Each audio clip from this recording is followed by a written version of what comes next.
ano po yung inyong pahayag doon po sa nakikita natin na padagdag na presence po no, ng mga Chinese Navy ships sa West Philippine Sea. Ngayong taon daw po nakita nila 41 na yung increase dito compared to 2025 na 21 lamang.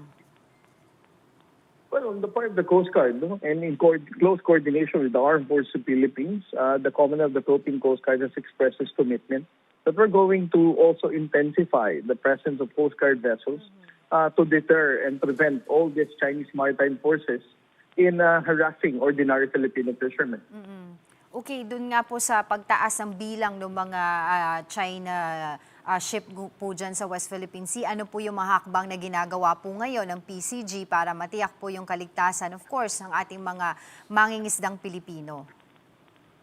Well, I cannot give you the operational details, no. But again, what I can only express to you is the commitment of the Coast Guard to ensure, no, na ating mapapangalagaan ang kalapatan at kalayaan ng ating mga isdang Pilipino na mangisda sa West Philippine Sea.